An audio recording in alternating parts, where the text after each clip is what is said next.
Hey everyone, welcome back. The book we are doing today is The Wrath and the Dawn by Renee, Ahdieh.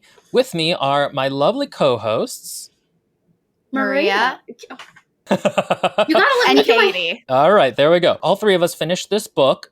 Maria just finished it. I finished it about a week ago, and Katie finished it like 4 days ago. So it's we've been reading a lot of bad books lately, and we thought, hey, let's read some good books, some really good books. And I really liked the plot summary that there was for this book. It's supposed to be like a dark romance, a retelling of Scheherazad's 101 Nights, right?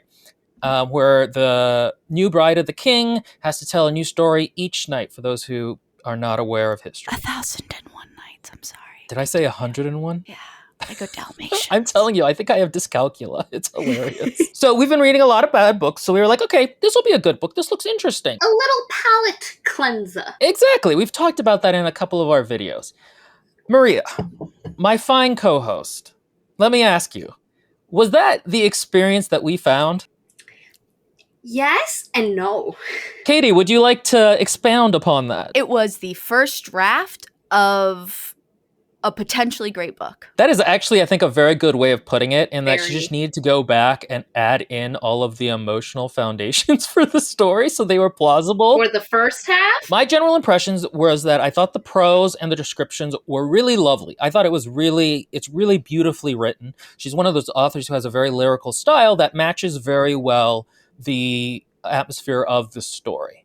And then my experience with the book was it started up here, and then it started slowly going like this, and then it fell.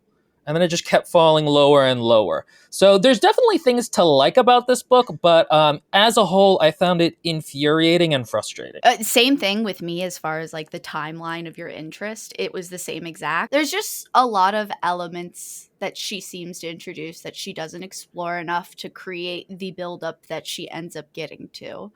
And there are, I don't know, like I said, it's like a first draft. So it's almost like I wouldn't call it a script per se, but it's kind of like the outline of like what should happen with all the bits and pieces in between that you add when you go back on the second draft, where you add more detail, when you like add more logical like sequences and stuff like that.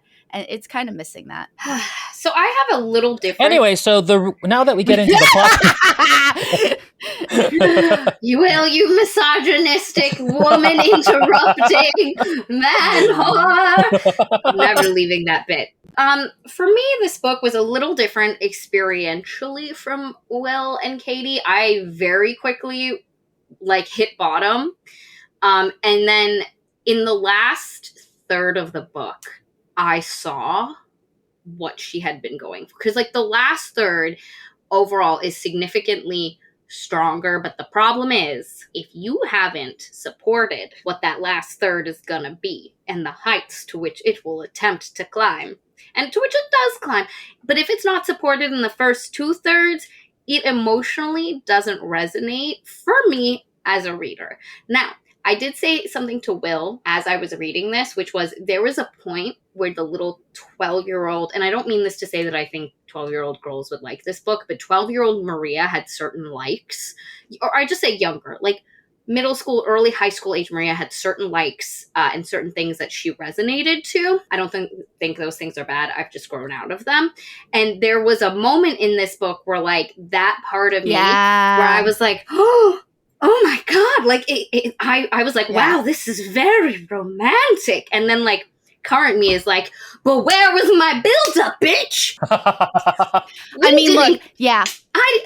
So where was the slow burn? Where was the slow burn? Because we get a scene, which is one of, and we'll get there when we do the plot thing, but there's a scene that happened that for me, I was like, delicious.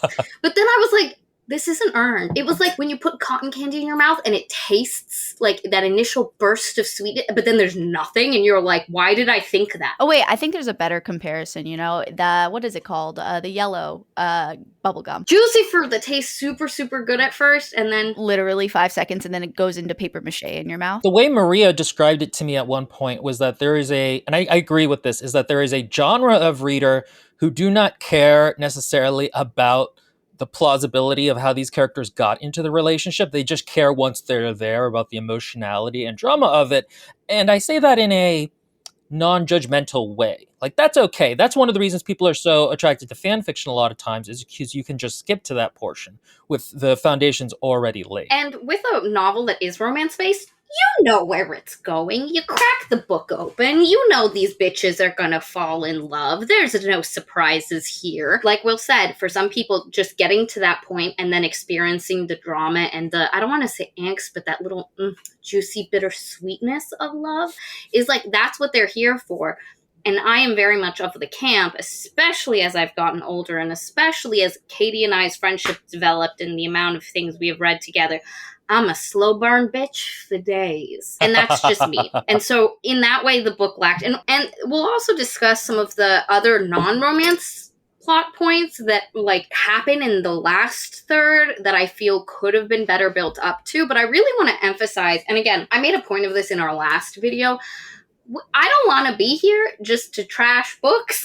No, it's supposed to be a critique. Yes. It's not trashing Yes. books. It's just building critically upon them. Doesn't mean they're not worth reading. It just means there are issues that you can solve. Again, just because the three of us didn't enjoy this book doesn't mean, I mean, I've read the reviews. There are quite a bit of reviews that aren't thrilled with this. And I noticed it when I first, like, I'd say a third in, I was like, wait a minute, is this just me? But if you enjoyed this book, please enjoy it. I can see why. I absolutely can see why. The prose is beautiful without being purple. Like, her actual, like, tone and the world is very, like, beautiful. And, and lush, and I could smell it. And I loved the descriptions of food and the outfits. I almost think she leaned a little too heavily on description of eye colors sometimes.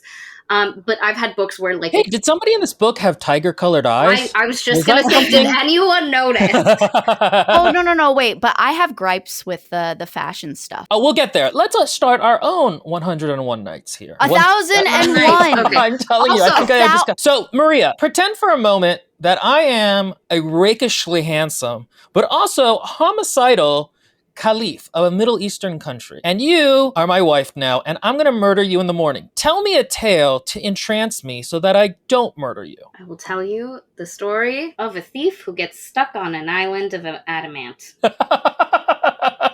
Okay, so first off, let me it's adamantium, like Wolverine. First off, let me preface this a little, guys. For those of you who aren't familiar, because you might not be, with what 1001 Nights is, it's the frame story, and it's the frame story that the Tale of Aladdin, like the original one that Disney drew their inspiration from, comes from. And what it is there is a sultan or caliph that is murdering all his wives. Every morning, he's just murdering them. And then eventually this woman, Scheherazade, marries him, and she's like, oh shit, I gotta survive. So every night she tells him a story, and she weaves the tales so that if he kills her in the morning, he won't find out the end of the story. And he's like, damn it, I've gotta keep her alive to keep getting these tales. And after 1001 Nights, he falls in love with her. He no longer wants to kill her. And you've also, through the ride, have gotten to read all of these awesome stories that she's told him that have inspired many people just within the stories themselves. And a lot of retellings of 1001 Nights, the stories can be a really big part of the enjoyment of it. And like Katie and I were discussing, she has read tons of adaptations. I would bet money that I have read more fan fiction than most people who are even watching. I can double that number. Okay, can you guys put your trauma and depression dicks away? Okay. So there's like a million fan fictions, of course, because they've drawn inspiration. And I've seen some pretty good ones. I've seen some pretty freaking weird ones, very dreamy and out of there. But beyond all that, I've also seen a lot of anime and manga that have gone on this.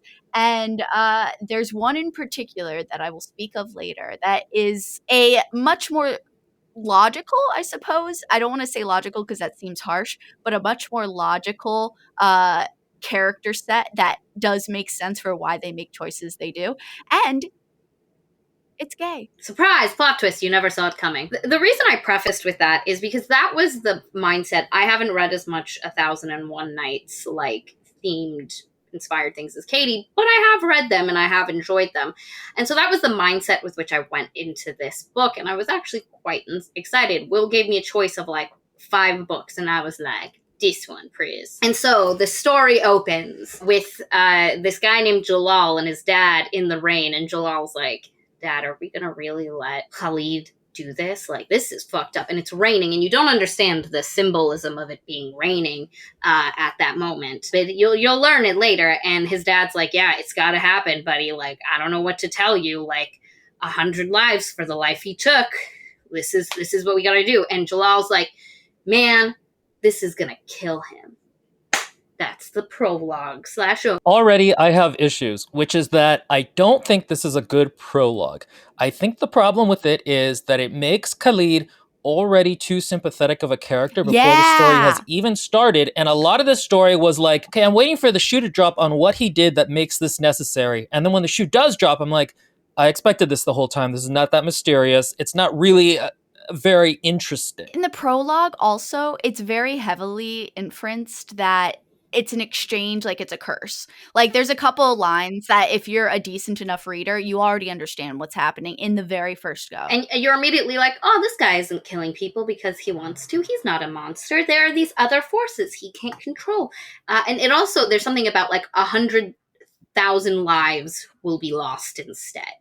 And so you're like, wow, this is tough decisions. Like, what's a guy to do but have to do whatever he's doing? And because you know it's 1,001 nights, it's killing women in the morning. I also thought that this was just too much. Like, you played the hand too soon, and by too soon, immediately. And you're really, for the reader, because like the entire time you're waiting for like the main character to figure out, like, nah, he's not a terrible guy. He's just under a curse. And it takes away some of our, number one, sympathy towards her, because it does create too much sympathy to Khalid, then warrants a lot of her reactions to things. I do agree. I think it's a weird way to open, and I think, like Will said, it's playing your hand too soon. There's a concept in fiction, I'm an English nerd, guys, ready? Where you want your reaction as the reader, or your experiences as the reader and the experiences of the character to be close. So if the character is depressed, you want the reader essentially to be kind of depressed. So what happens is that because you know what's happening, but Shazi doesn't, that's what they call the main character, Shazi, you kind of just feel like she's an idiot and should figure this out, and it makes it so it's harder to empathize with her. And the other thing that it does is because we know the answer already, it makes the reader a more passive person. Instead of trying to figure out the mystery and figuring out clues and being an active member of the whole thing, you're actually just left being very passive and waiting for things to happen. So that's the opening. Very atmospheric. You get a feeling of foreboding. But again, played your hand too soon. I think a much better opening would have been to have a scene with the main character, Shahrazad, Shazi, and her best friend, Shiva. Oh, yeah. How beautiful. Like a really beautiful, the two of them like sitting on a wall, eating like persimmons and like throwing the seeds at the boys or something. You know the memory that Shazi has, or later on, where she remembers the first time she learned to do a bow or whatever, and like Shiva was there and everything. It literally could have been that scene. And the reason I say this, guys, is because at the very beginning of when the novel actually starts, you realize that we have a little bit of an Iron Widow situation. And by that, what I mean is Shahrazad has married the Caliph of Khorasan, who murders all of his wives, and she is planning to kill him because he killed her best friend, Shiva. Lifelong best friend, super close, gal pals. She's been murdered by this guy, and she made the choice to marry him, and she is going to kill him or find out his weakness and make sure somebody can. To the point that she's even tried to like protect her family. So in case she is successful, her family won't be where everybody expects them to be, so they'll be protected. Which was a pretty stellar little bit to throw in there too. Again, there's a lot with this book that I think is really cool and it hypes. Like this first chapter, I was hyped. I was like, ooh, what's happening? But again, I think opening with a scene with her and Shiva as friends and like something intimate and beautiful would have been really great, because while you definitely get more of Shiva in this book than we got of the main character in Iron Widow's sister, for those who haven't watched our Iron Widow video or who haven't read it, similar premise. Her sister, who's her best friend, gets murdered by a guy, and she decides to become one of his concubine pilots to murder him. In that book, you really got like nothing of the sister. Like there was very little. She felt like she existed for the inciting incident. Where this Shiva feels more real, but I maintain was not enough. Like, we needed a little bit more of Shiva. What did help was that there are other people who know and mourn Shiva that we get the point of view of, which helps her feel like not just a fridged character. But anyway, when the story opens, she's already married the Caliph, and they're getting her ready for the evening. And her father comes and brings her a rose. And she's like, Dad, you weren't supposed to be here. You were supposed to take my sister and fuck off. And he's like, I'll do it. I just wanted to, like, say goodbye. And he gives her a flower, which is, he grows flowers. And for a moment, and when I first read this, I was like, did I read it right?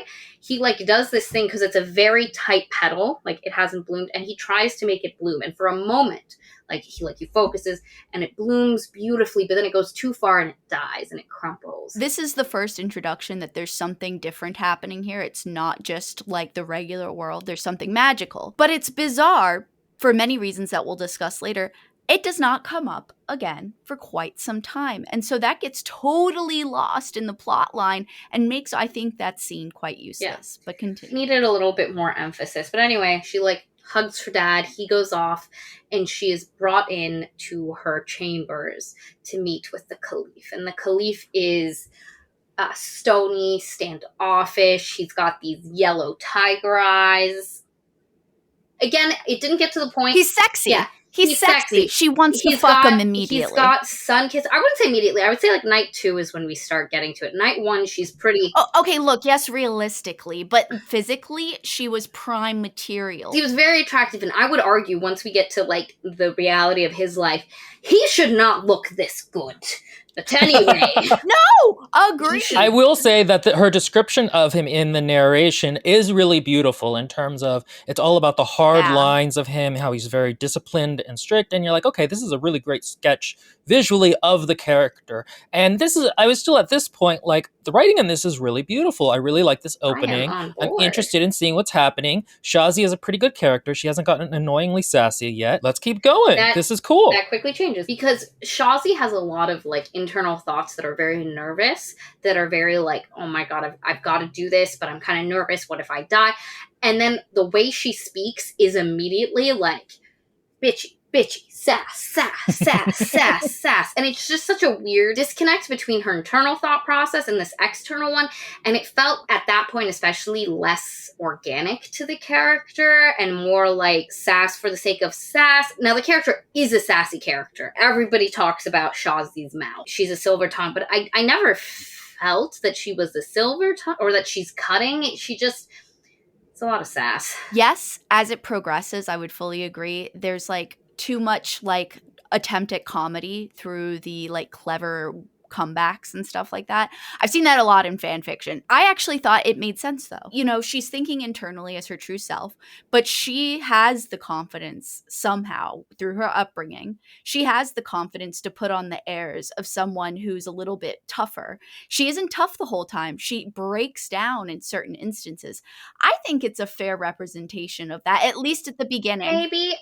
It doesn't align with what her goal is. Her goal is to get him to trust her and be weak around her. So why the fuck you being a bitch? She literally says, I need to get on his good side, gain his trust, get him to put his guard down around me. And then she's like, fuck you, fuck the horse you rode in on. Fuck you, fuck you. Here's the reason I don't like it.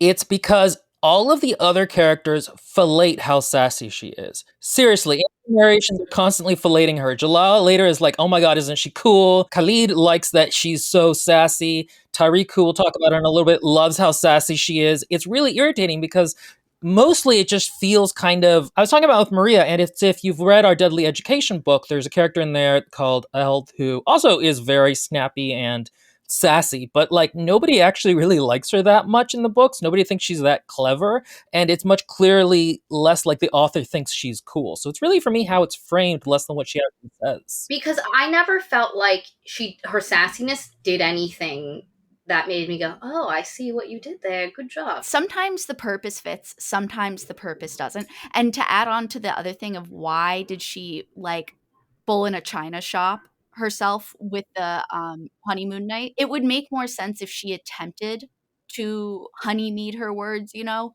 and like sweet talk him, and then when he pushes her aside, just switch tactics. Like, if you were just going to go by common sense, you wouldn't think that being that like aggressive in conversation would actually pull someone in. The narrative tells you that, like, oh, her sassiness wins people over and impresses people. But there was never a moment where I was like, her sassiness got her a goal that she was working towards. They have their first conversation, and honestly, it's not as bad as I'm making it out to be, guys. It frustrated me from I'm with her. Like, at this point, I'm like, yeah, kill him for Shiva. And I'm like, why are you thwarting yourself? Stop. This is one of those books where, like, the character keeps saying that their stated goal is one thing, and then they just keep being really bad at doing it. Like, she keeps talking about how she's going to murder him, and then she's bad at it. But anyway, so she gets him to agree to a tale, because they're talking about stuff, and he's asking her questions like, why are you here? And she's like, well, if you listen to my story, I will tell you why I'm here. And he's like, I don't play games. And she's like, well, maybe you do. What are the rules of this game? And then and I don't like this, because I really like the idea of them playing a game, like a sparring of mental wits or something. And then this is the last time you ever hear about it. Like, it appears and then it's gone. So she starts telling him a story, and it's a story about this thief who stole a ring from the caliph, or the emir of the city he was living in. Everybody's chasing him. He's like, I gotta skedaddle. He gets on a boat to escape. The boat ends up getting too close to this island called the Island of Adamant. Or is it the Island of Adamantium? Isn't it just adamant? Like, as in Yeah, you're adamant. adamantly going Yeah. forward? So the Yes. Island of Adamant. And what this island does is it attracts iron and metal, and it all, like, then the bolts of your ship are just gonna fly out. Your ship's gonna fall apart around you, and the thief washes up to shore. This story, while I actually enjoyed this story, does nothing to the overall plot. It doesn't connect. It doesn't reflect. The reason I'm going to tell it is because he ends up referring to her as a term of endearment from something that happens in the story. You'll figure out what when I get there. But she tells the story, and she gets to, like, a good part. And as she's telling the story, and I really like this, because she's telling the story, he's engaging, making comments, and she's watching out the window, watching the sunrise. That was a great and it's great, because, like, you're tense. Like, are they going to try kill her on the first night? And then he's going to be like, never mind, I want to hear the end. So she's going, he's distracted. He's in the story. He's here for the ride. And they end up getting to the point, and she's like, and that's it. Tune in tonight for the rest. And he's like, that's not how this works. And she's like, sorry, I can't tell it now. It's got to be at night. I'll see you tomorrow night. And then he decides, yes. Now, as someone coming off the 1001 Nights, I was willing to not think too much into why he might have said yes, and just chalk it up to, it was a good story. He wants to hear the rest. I'm going to disagree, because here's the thing. When you're updating a story, you can't, a fable, like, a storybook fable, you have to kind of come up with new logic, because storybook logic does not really make sense. In the story, it makes sense that this crazy sultan or caliph is like, I'm not going to kill you. I'm just going to wait till the next night. Partly it's fairy tale logic, but also partly it's because he's a crazy guy and he can just do whatever he wants. There's no consequences or curse that requires him to kill someone. Exactly. And that's the problem, is that this author tries to update it so that he has to kill them. But then when he doesn't kill her, you're like, what? I thought what it was is that there was going to be some kind of like a catch, like, oh, if he didn't kill her before the first light touched the city or something, then it wasn't counting, yes. and like she had tricked him into it. But that's not what it comes out to be, because that's initially I thought it had to do with the first light. Like it had to be at this time, and once that moment passed, you lost your opportunity, so you had to wait until the next day.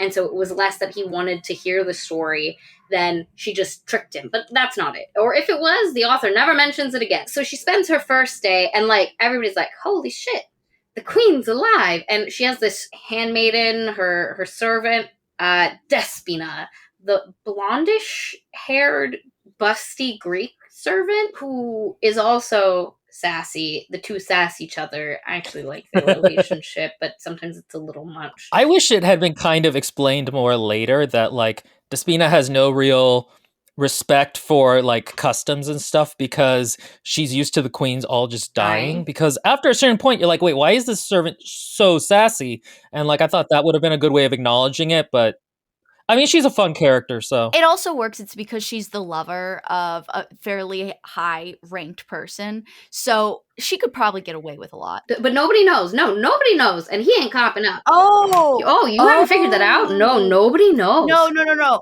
I didn't pay attention to that part. Sorry. Nobody knows. It hella secret. Anyway, so she wakes up the next morning and the girl's like, what do you want to do? Like, I don't know. Nobody's ever lived before. Here's some food. Get dressed. And she sleeps in until about 12, 1 o'clock. And then she wakes up and she's like, where's the Caliph? Because in her head, she's like, time to start my espionage spying. Find out what his weakness is.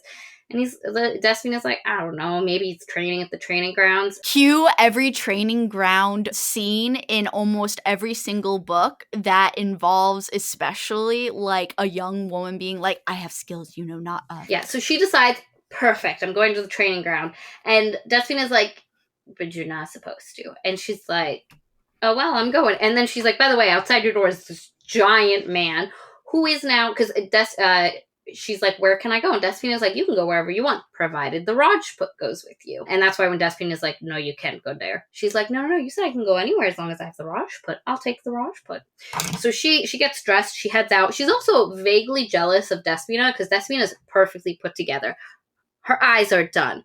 Her outfit's snatched. Like, she is looking. And Scheherazade, she's got curves for days. Yeah, Scheherazade is described as one of those effortless beauties. Like, she doesn't realize she's beautiful as she is, and she doesn't put any effort into it. Like, she's like, oh, my hair's a mess, this thing. But then everybody's like, wow, of course, Scheherazade, she's beautiful, which is, common trope. I'll say that one problem with that and with her being so sassy is that, and the book doesn't fully fall into this, right? Because it doesn't contrast the two, but it's a bit of like the not like other girls trope in that, like, yes, she's sassy and not like other girls, and she gets to live while they all die. And again, the book doesn't foreground that, but it is sort of a weird echo of it, I feel like. You spend a lot of the book going, why did this? Because we're very quickly getting to the Caliph making a decision one way or another, and you're like, why did this decision get made? I don't know. So they go to the grounds, and she's like, I would like to learn archery. Meanwhile, I know. In her head, she's like, I've been doing archery since I've been like a young girl. My friend Tariq taught me, or my lover Tariq. So what you also find out, this bitch done had a boyfriend. Her and her childhood friend, who was also cousin to her best friend Shiva, had snatched, clandestine kisses, a young love, they were sweethearts, kind of things. And so she goes and she's like, and I didn't understand the purpose of this scene because she doesn't want people to know she's good at archery. Yes. So it's not like... But she was, okay, so first of all, there's a lot of things you could say about that. If she wanted to collect intel and for some reason on the training field in particular, why wouldn't she pick a different weapon to utilize? Because it's not she doesn't have to be good at the bow right now.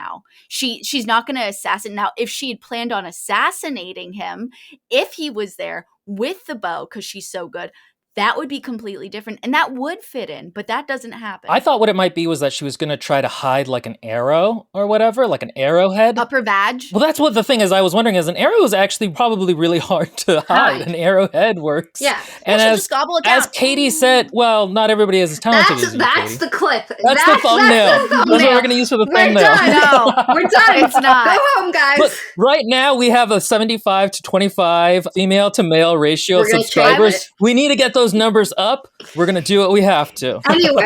Anyway, I thought, so like, I understand why she went to the training ground. She wanted to see if he was there and to get a look at if he's good at fighting or anything. Like, again. But then why pick the bow and arrow? Or why she didn't just go, I'm a watch men being men. Yeah. Like, whatever. But anyway, she's like, no, I want to do this. And the Rajput, who she thinks can't talk, but he just won't talk to her, is like, I ain't touching this with a 10-foot pole. I am not teaching you how to... and then all of a sudden comes another sassy character. His name is Jalal. He's the guy from the beginning, the epilogue with the rain guys. Prologue. Jalal's like, oh, so you're our new Khalifa. Like, what you doing? And she's like, I would like to learn how to shoot a bow and arrow. It's been a goal of mine, and since I might not live to tomorrow, I'd like to learn. I have a question.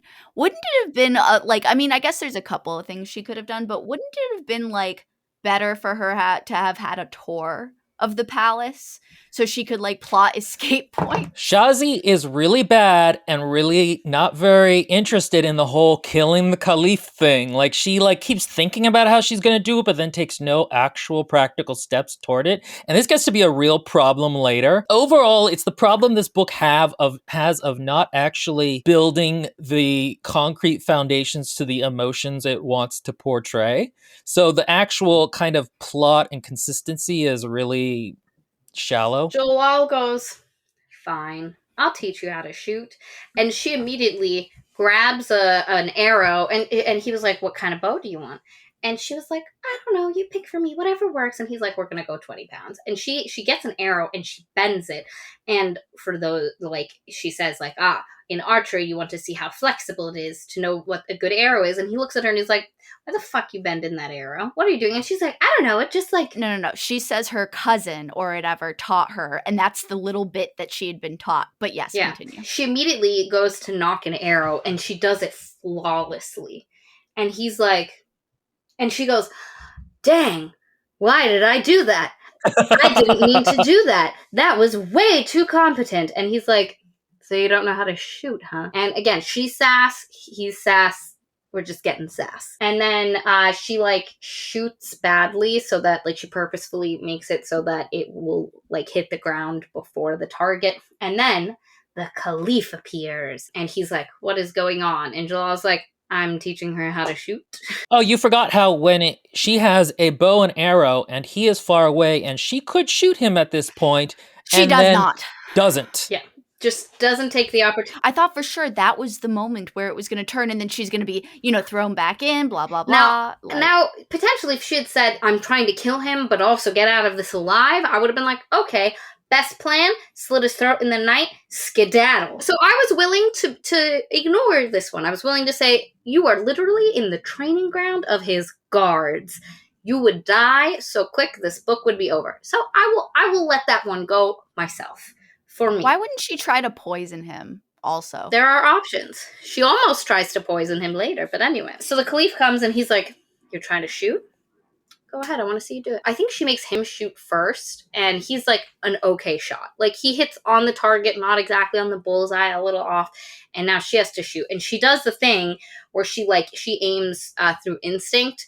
So she like closes her eyes, and as she opens her eyes, that's when she lets the arrow fly, which of course Jalal notices. And then he's like, wow, that was a bad shot because it lands on the leg of the target. And he was like, if you were actually not aiming for that. And then she's like, I'm like, my cover is blown. Oh no. And it's like, not even. She's just like, no, I guess I'm just beginner's luck. Wow, I was hoping to do better. Whatever. So that's that scene. In between this, and I think it happened earlier, there's a scene where you cut to Tariq and his friend Rahim, and they're like being sportsmanlike, and then they go home, and then his dad's like, Tariq, Shazi has been taken to the palace and married the Caliph. And he's like, no, I will get vengeance. And he reads a letter from her. And in the letter, she's told him that her family is going to come to his family. But he didn't read that far. Remember this. It's gonna come back later. So he gets really upset and he's like, Rahim, let us go. And then cuts back to whatever Shazi is doing.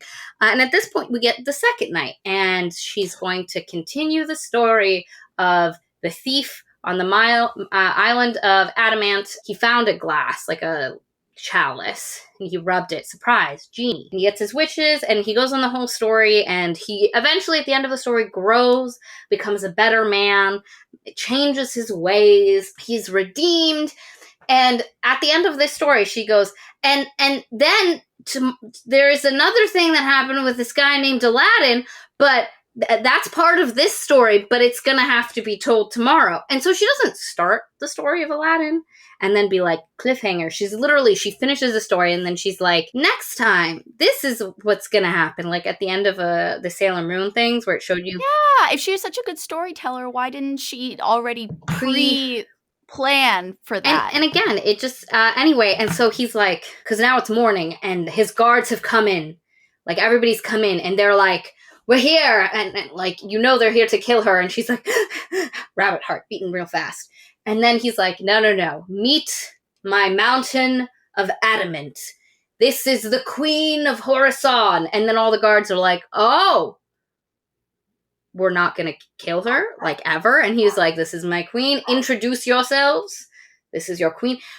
Night 2, guys. This is where Maria just immediately was like, I'm out. He decides to not kill her on night 2, the morning of night 2.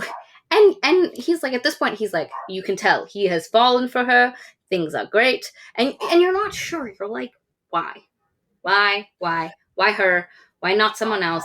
Like, what about her? I don't understand. These stories hadn't even gotten that good yet. And you won't later in the story. It will never really be explained why he decides to spare her and make the decision to doom his kingdom for her. It's one of the big problems with this story is that the whole point of the story is the growth of the two of them kind of exploring the relationship of why he doesn't kill her, right? That's the whole point of the Scheherazade story if you're going to actually work on the frame story and not focus on the little in stories. And it is never explained in this novel. They just immediately have, I tend to refer to it as like fever touch, like their bodies are constantly like feverish when they touch each other and they're like searing gazes. It's never built emotionally why they would have this physical attraction to each other. This becomes more of a thing later. Right now, you're just kind of like, why are they not? Why is he giving up his realm for her? The next morning, she's like, wow, I wasn't expecting to also live today. And Despina also is like, well, I guess you're going to be around for a while. Go. So she decides to invade. There's a tournament happening. Despina's like, you're not going to see him today. There's this tournament thing. Like, they're doing stuff. And she's like, no, I absolutely want to see that. And Despina's like, no, I'm really sure we're not. Because the Rajput isn't there. They open the door and Despina's like, we're going to the bathhouse. Let's go. And she's like, why are we going to the bathhouse? And also, where's the Rajput? Am I only supposed to travel with the Rajput? And Despina's like, don't worry about it. Bathhouse. Let's go. Girl, me and you, gal pals. And she's like, no. Where the fuck's the Rajput? And then she finds out that the Rajput is at this tournament thing with the Caliph. And the Rajput is the best fighter in all of Khorasan. And there's implied that there's like a second best. And she's like, who is the second best fighter in all of Khorasan? And she's like, it's the Caliph. It's him. He's really good. The Rajput's the only one better. And she's like, I want to go see this tournament. And Despina's like, we weren't supposed to go see the tournament. But she basically bullies Despina into taking her. They go, they watch. The Caliph is really impressive. She watches him in the Rajput duel. This element of the story of him being a really good fighter, I didn't quite understand why it was included. It just feels very YA and kind of takes away from the realism and the concrete feeling of the world. It's like, oh, he has a cool sword that can split into two and he's the second best fighter, but it never actually becomes relevant to the story or the plot. I would have thought if he would have poured himself into his swordsmanship, now, and this is something that you would have just needed some lines of narration, that he poured himself into his swordsmanship because it was an element of his life he could control. And he was in control of, because his entire he's just killing women every morning. Yeah, that's a really good way of tying in the character to that element of the story, whereas right now it really is just random. It could have been painted as almost like a religious fervor. This is his place. This is where he's in power, and he is every morning he is training like 3-4 hours a day, full on Bushido code, way of the sword, and that, samurai. It would have made it like part of a character description than just, and he's really good at swords and he fights with a really unique one that not a lot of people do. But anyway, and then that night he doesn't come, and she's like, wow, that's kind of weird. I was hoping he'd come tonight to hear the story of Aladdin, but he doesn't. And then the next morning, she's violently woken up as people drag her from her bed, take her out into this courtyard. There's a lady with a veil. She's held, and they take a silk cord. They wrap it around her neck. They start to strangle her. She's like, this is it. I'm dying. And granted, this scene, beautifully written. It was great. Like, I was like, oh, holy shit, she's gonna die. Believable. What's happening? Does the Caliph know? Like, he was just on board. And you feel it, you know? And then, stop. And then Jalal and the Caliph are there, and the Caliph, punches the guy and, takes her, and is like, I'm so sorry. And you get the idea that he knew this was happening and then changed his mind. By night 3, I amend my previous statement. Morning 4, he officially is super, because he says, no one is allowed to kill her. Anyone who tries to kill, I'm watching you. She is safe. my wife. Interesting. Why did this happen? What was the, like, we're not 100% sure he knew why, but it kind of implies that he did. She's mad at him. They have a conversation, and he's like, I'm sorry, no one will hurt you. By the way, I'm going to be gone for a week. I have to go to this place and visit this guy who I don't super love. You'll be safe for a week. Like, it's fine. Don't worry about it. So he leaves her and he's like, stay here. And everybody else is like, phew, he never kills women when he goes visits the Sultan. So, like, we know she's safe for a week. And this is a conversation that is had with Tariq and Rahim, who you find out are starting a revolution. So we should say that, we'll probably skip it, but Tariq and Rahim have this whole side plot where he goes and meets the Bedouin and gets them to his cause of rebelling and taking on the Caliph. And it is super boring and unnecessary. And by the time it intersects again with Shazi's plot, it could have just been that part. Like, we don't need to see it. There's no growth on his part or any exploration of themes in his point of view within here. All we really get is that he really liked Shazi and he really liked how sassy she was. Like, that's all we get. Yeah, and also this, just like fast forwarding a little, like, this ends kind of like, I wouldn't say on a cliffhanger, but there could be more, right? If she's gonna world build, that would have been a prime time spot to world build with Tariq while she's stuck in the one palace. It could have been a great opportunity, but again, for me, it mainly felt really, every time it would cut to that, like, the pace would take a slamming standstill, and you'd be like, oh shit. Oh, hi Tariq, what's up? Oh, you're talking to an old man who is obviously more important than you're giving him credit for. Wow.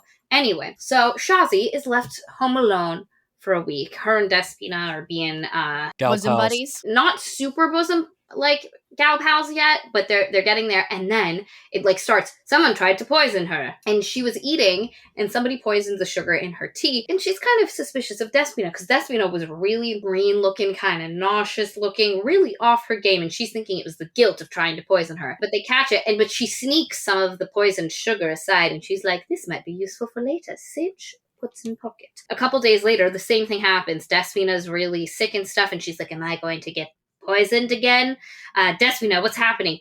And then you find out Despina's pregnant. And Despina is pregnant with Jalal, who, I don't know if I mentioned this, Jalal is the Caliph's cousin, and Jalal's father, who's the captain of like the entire guards and everything. Who thinks it's a bad idea that Shazi is still alive? He's very much like, guys, what are we doing here? Like, there's a sunk cost. We've already killed a bunch of women. Why are we not killing one more?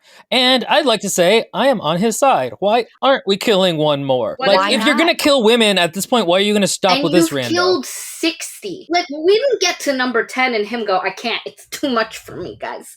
We got to 60. But anyway, she's like, whose baby is it? And she's like, it's Jalal's. And then she's like, well, he does seem like a playboy. And Despina's like, yeah, let me tell you, that boy's a charmer. And then she's like, well, have you told him? And Despina's like, nope, I am a poor girl from Thebes. Ain't nobody want to know this is happening. And then she's like, well, and then she's like, Despina, sit down. Like, what are you doing? Like, come. And Despina's like, listen, I'm pregnant. I'm not crippled. I hate those scenes. I couldn't figure out what the point of her being pregnant was. Like, to solidify their relationship even more? Make them, because this is officially when they become gal pals. Yeah, but it doesn't really, like, do anything for the plot later, and yet they keep talking about it, and it's kind of just an odd thing to include. No, I think it's fine to have. I think that's a little, like, fair enough. Like, you do have a little bit of, like, you have a point, but a nitpicky point. I think it's fine that they can have all that happening, but the problem is when it keeps revisiting that as if it's the first introduction, because then it becomes, you know, it's like, okay, why are you repeating yourself? While Khalid, the Caliph, is out of town and she's by herself, Jalal comes and is like, yo, I want you to meet someone. This guy named Musa Effendi. And Effendi is an honorific for like a teacher person or a respected person. I didn't exactly get, I'm just inferring from how it is used. A scholar, maybe. It's got that kind of vibe. And this guy, Musa Effendi, he was the tutor of the previous Caliph and Khalid's mother. He's like, he wants to meet you. Great guy. You should meet him. By the way, his last time he was here, he was kind of kicked out violently. So like, go have fun, talk to him. And she talks to Musa Effendi, and he's Moorish. He's Moorish. There we go. Thank you. And they have a conversation. And I remember because he's literally a magical Negro. Right. Oh my God. I didn't even think about that. And Musa Effendi is like, man, you must be a real special girl. And he tells her part of Khalid's sad backstory, which is Khalid's mother was Papa's second wife. He really loved first wife. They had a son. She ended up dying. He married again, married a younger woman. Wasn't that into her.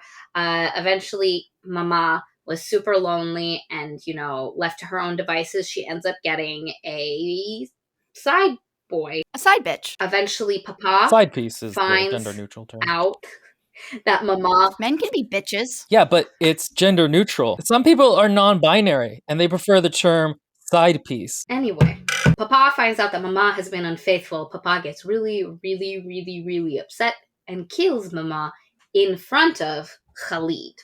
So Khalid is a little scarred trauma baby. And it is a sad story. And I'm like, whenever I retell plots, I tell them in like this funny way. And it's not me making fun of them. This is just how I tell stories. And it actually is, you're like, oh, that really sucks. And probably fits into why he's terrible with women. But it also just I didn't feel enough of a like crossover for this story and like how he interacts with everything. It feels very much like informed tragic backstory. Let's empathize with the dark hero now. There's more to him under the screen. And I'm like, it doesn't really feel like it integrates with his personality 100%. And also, it doesn't deepen his personality. Yeah. And there's also a moment where he's like, and his mother told him stories every night. And you're like, maybe that's why. But again, when he decided to come visit her, he didn't know she was going to tell him a story. And again, you're told that he never visited any of the other ladies. And we actually get in his viewpoint later, and he doesn't talk about that. He doesn't mention it at all. So you get this idea that maybe storytelling is like a really important thing for him, but it's really not touched upon. She has this conversation, and at the end, once she gets part of Khalid's tragic backstory, he's like, is there any magic in your family? She's like, well, my papa can make flowers bloom sometimes. And he was like, I knew. You have it in you, but it is latent and it hasn't been tapped into. If you would ever like to learn, let me know. The magic is really perfunctory and weird because it's not mystical. It's just like not there a lot. It would have been mystical and beautiful. It could have been really cool. Yeah, because it doesn't really serve a lot of a point till the end of the story. So it's not one of these things where like people don't believe in magic. It's like people kind of do. And like also, I wondered this, if him killing these women is because he thinks there's a curse that will doom the city, why doesn't he just tell people that? Like, at least that would be some kind of propaganda for why I'm going around and murdering all the noble daughters. And after like, 100, it's weird. He done. has to do that anyway. Yeah. And he's like, oh, you should look into it. And then he's like, by the way, I brought you a gift. And at this point, he doesn't know she's magical.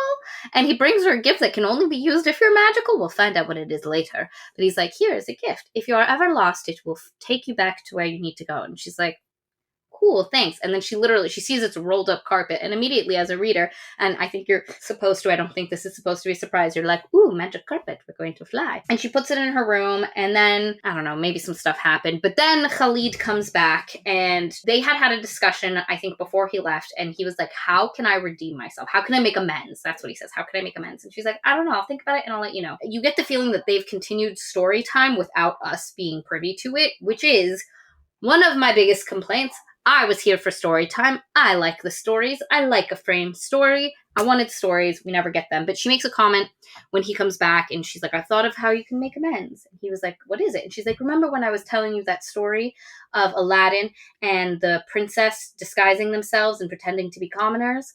And you're like, I would have liked to have heard this story. You don't get it. And he was like, yes, I remember that. And she was like, I want you to come into the town with me and we'll dress as commoners and pretend to be normal people. And I'm like, this sounds dangerous for everyone involved, but okay. And she's like, this will be the perfect opportunity to kill him.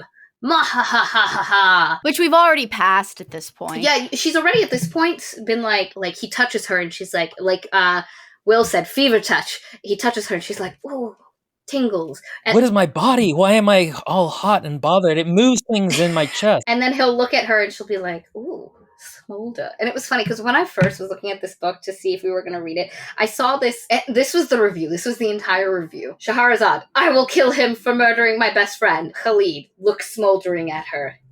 I am in love. And in retrospect, it's not that bad. But it is that bad, and it gets worse as the novel goes on. And here's what I'm going to say. I hate this trope so much of authors skipping the emotional beats needed to create this emotional connection between the characters and the attraction. That physical attraction comes from an emotional place, or it should in a good story. You see the characters like that, and then you start to feel like, okay, this really is a searing touch between two characters.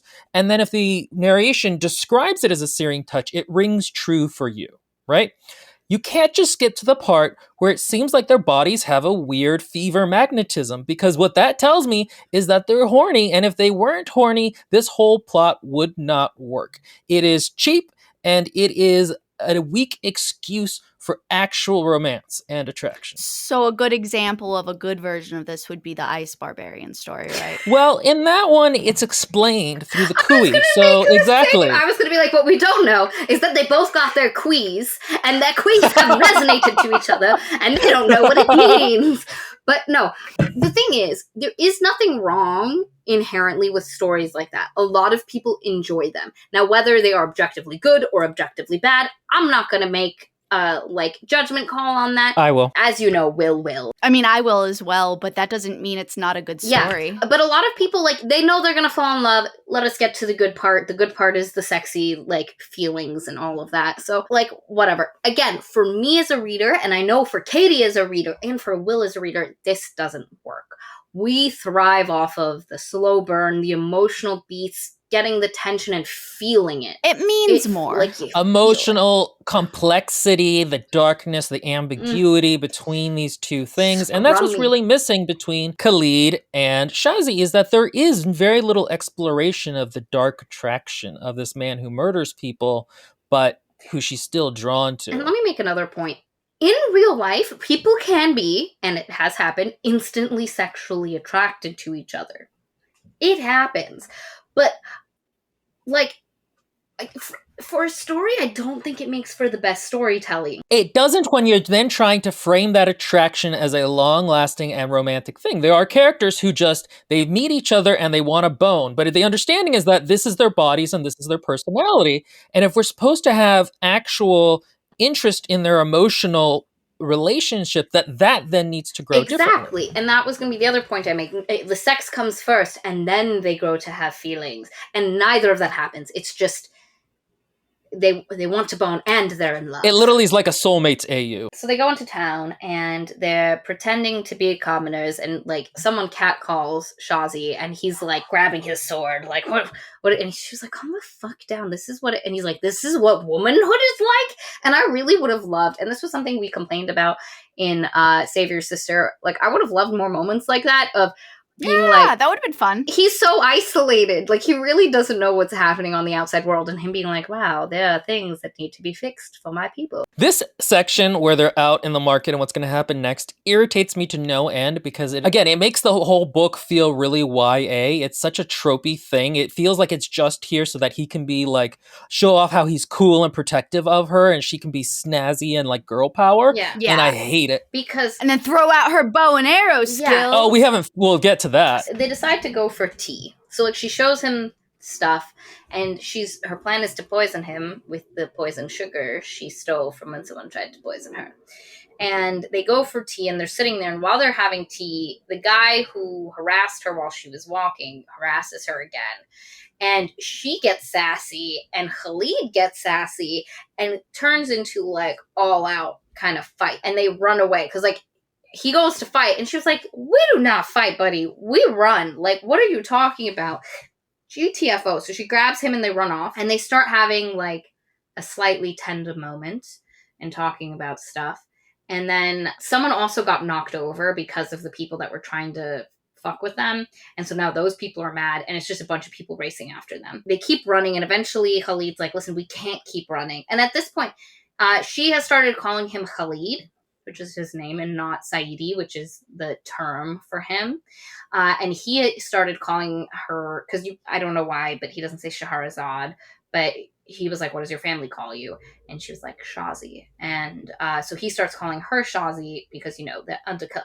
And he's like, listen, we gotta fight at some point. And she's like, God damn it, I need a bow and arrow. And she finds some little kids playing.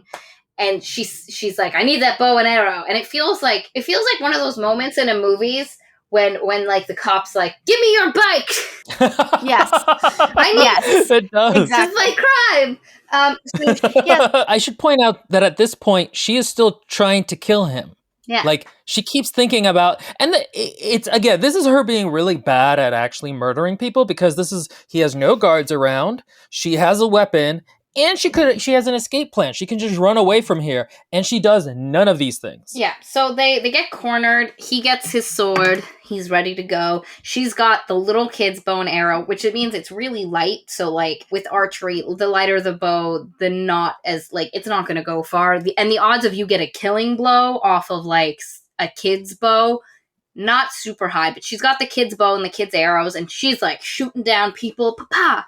Showing her archery skills. You might be like, well, this is why it mentioned that she was good at archery and stuff, because she was going to save him with it. But how this fits into the overarching plot of the story, not a lot of impact. There's only one thing in this that causes impact, and it's after they defeat everyone, and he's like, wow, you're so cool. Like, you are unstoppable. She's cool, girl. You're amazing. You're so, like, and then they kiss, like, hidden in the streets while they're out, and they kiss, and she's like, wow, if I let him kiss me, this is hot and heavy. Shit's gonna go downhill as far as, like, damn. She's like, I'm gonna make a decision that's gonna change how I feel about things. And he kisses her, and they kiss, and it's hot and heavy.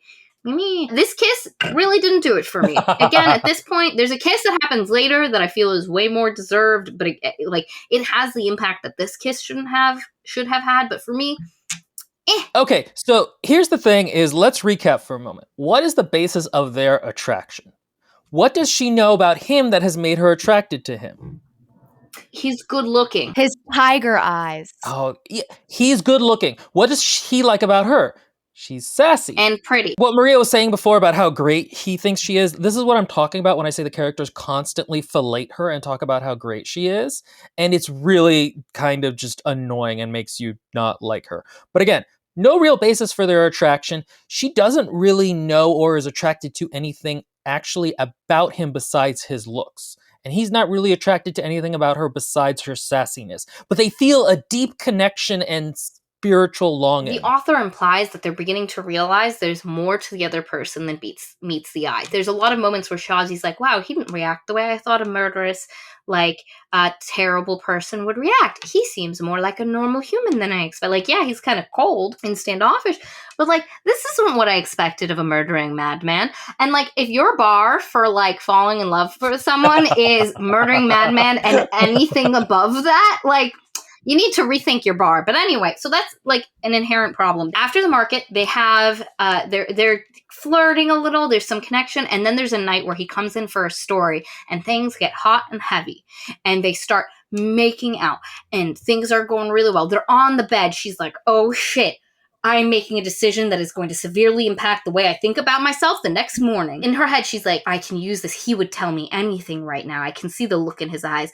And she was like, I'm going to use this opportunity. And she's like, tell me something. And he's like, anything, Shazi. And she's like, why'd you murder all those women? And he immediately is like, slapped across the face with shock and hurt and sadness. And he was like, yo, you would use me at my, like, weakest. And so he just leaves. And she's like, no. Apparently not a turn on. Not a turn on. But anyway, he gets upset. Now, granted, rightly so. But she gets upset, rightly so. They're both, because, like, she's like, valid question. But he's also like, wow, I feel hurt and used and, like, Boner killer. Bone killer. So the next day, he's, like, kind of pissy, and it's him and his friend. So this is when we start getting stuff from his point of view. And him and Jalal are walking, and then she comes, and it's her and Despina, and she looks at him, and he can see in her eyes that she's, like, gonna come try talk to him.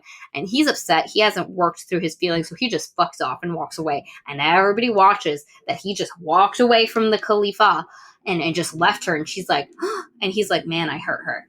But he's still kind of mad at this point. So then she goes to her room, and she immediately, like, she just spends the whole day sulking in her room. Like, fuck him from walking away from me, being mean to me. You know I upset him, but, you know, why did he upset me as well? And then he comes in and he's like, listen, I'm sorry about this morning. I was upset. I was hurt. I'm sorry. And then she immediately, despite the whole time being like, talk to me, daddy. Is like, no. Like, she makes him eat shit. Which is, fair enough. It happens in arguments where, like, you have to make sure the other person knows that you're upset. But it's counterproductive because, like, she did something to upset him, and then she tried to apologize, and then he upset her, and then he tried to apologize, and she's like, no, we're just going to continue the cycle. And she's going at him, and then she's like, I'm going to tell you a story. And this is the only time a story, like, impacts the plot and reflects what's happening. She tells him the story of Murdad and this other, I forgot what the girl's name, but Murdad is this, like, it's Bluebeard. If you know the fairy tale of Bluebeard, it's in Brothers Grimm. It's the guy who kills all of his wives, and they're hanging in a room in his house that he keeps locked. Girl marries him for her family because they need money. And it's actually she thinks it's going to be terrible. It's great. They're having a great time. And then he goes on a trip and he's like, listen, here are the keys to the house. You see this little key? Don't touch it. Just stay out of that room. Don't look in it.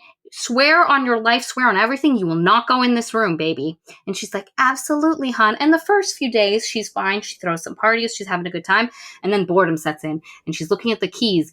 And she decides to go to the room. And she hears a voice calling her name outside of the room. And as Shazi is telling the story, he's like, oh no.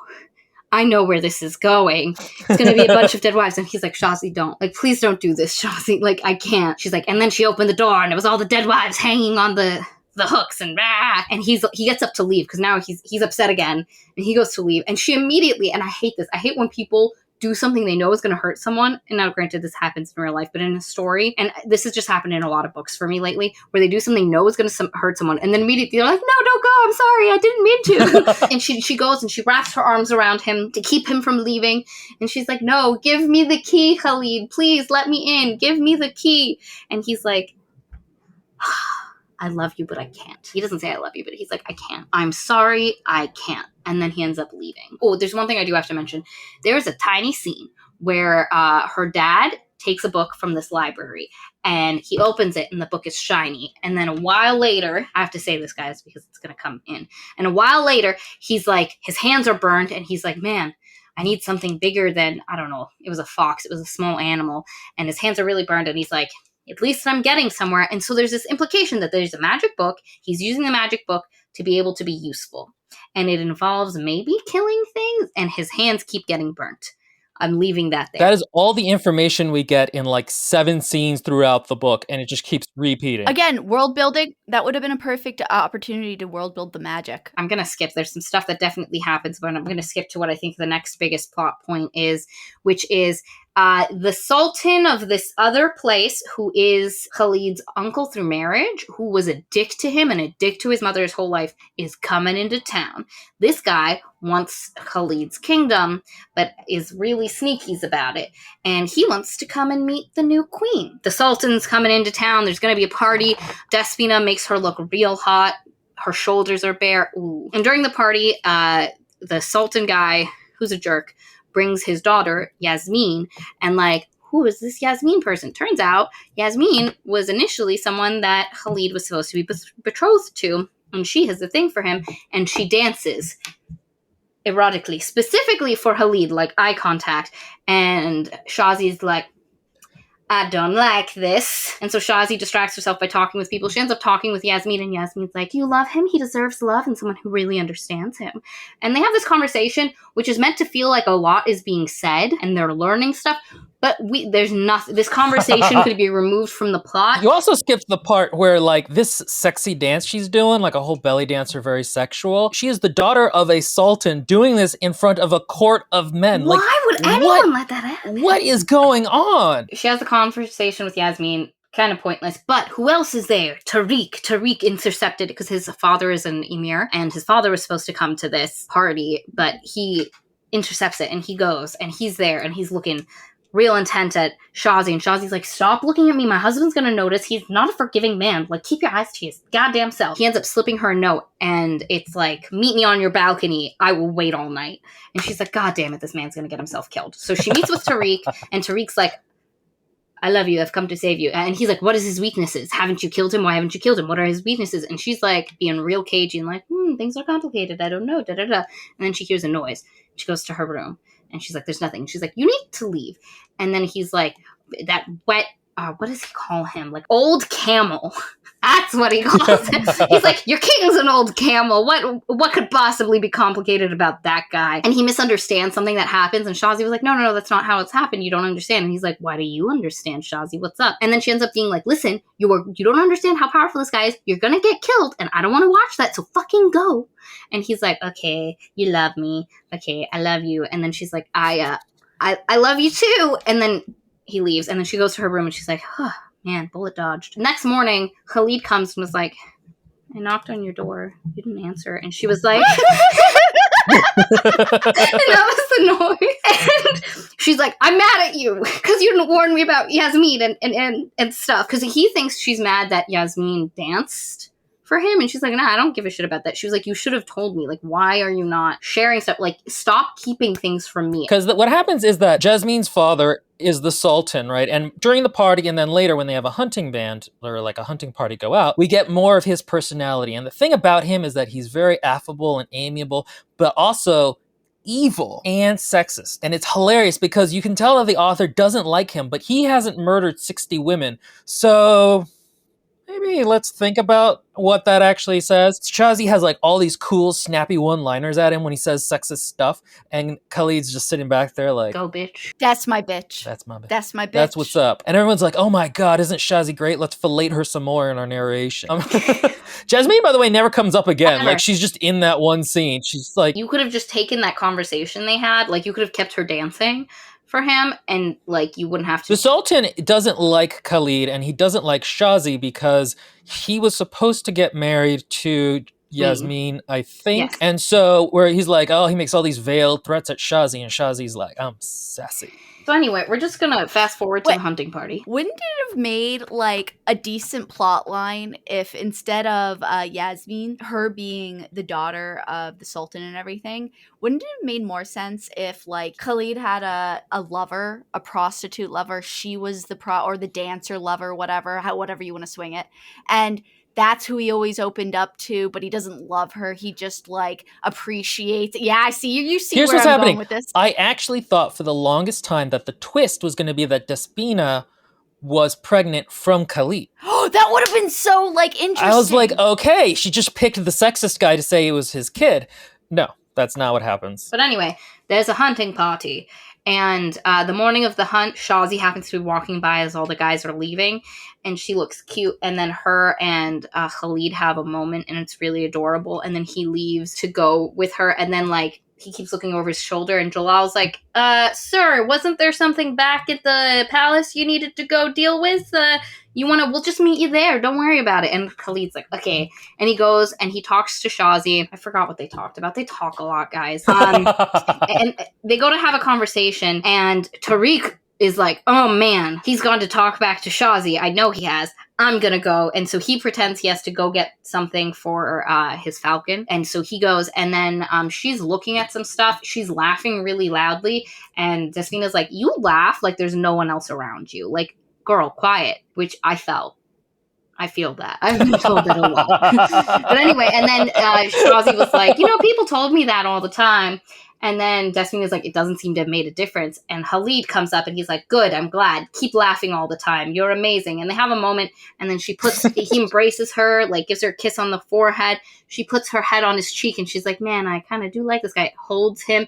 And then Tariq is watching this and he's like, my heart, ripped to shreds. Tariq ends up like calling attention to himself that he's there, and Khalid, who's really on edge because the Sultan was making veiled threats, like immediately goes into action mode to protect her, like shoves Shazi behind him. The Rajput is like, hiya, and then she's like, no guys, let's not. And then he's like, oh man, is this where we're meeting for the hunt? Sorry guys, I got lost. And Khalid's like, no, let me take you to the correct place, young sir, who I don't know why you're here. And they walk, and Khalid's like, I don't really like this guy. This guy's giving me weird vibes. So they rejoin the hunting party, and he goes to Jalal, and he's like, yo, Jalal, look into that guy for me. I'm getting weird vibes. And Jalal's like, yo, me too, man. Family, blood is everything. We had the same thought. And meanwhile, like, Shazi's like, Tariq? And she feels bad because, like, she loved Tariq, but she, like, they kissed with a night on the balcony, and there was nothing there. And she was like, no good. I need to get that feeling back. Again, this man Tariq that she has known since childhood and that she seems to have had a genuine connection with. Like her thoughts of when they were making out before she went to the palace, very fond. Romantic. And then like it's just like, forget that guy. Now my body is a fever touch to Khalid. His name was the name she screamed in her mind before she died. Oh yeah, when she thought she was going to get murdered. It's weird. Again, it's like the book's fascination with like, oh, these two are just soul mated to be. Let's forget about any actual build up to that point. Next plot point, Tariq leaves. He goes off to do stuff. There's an assassination attempt after the Sultan leaves on Shazie's life. She's sleeping. She knows things are weird. She wakes up. There's black shadows in the room. She screams. Despina comes. She's like, Despina, quick before they kill you. Go find someone. Despina runs. And one of the shadows has her by her throat and is choking her. And then Khalid, because nobody can stop. How did the king, his room is far away. How did nobody else get there before he did? I don't understand. Khalid busts in with his shamshir. And then it's Rajput and Jalal. And the three of them come in. The Rajput goes first because he's the best fighter. And then the other two are flanking him. And then eventually the one guy's like, stop or I'll kill her. And Khalid immediately drops everything. And like Jalal yells at him for this later.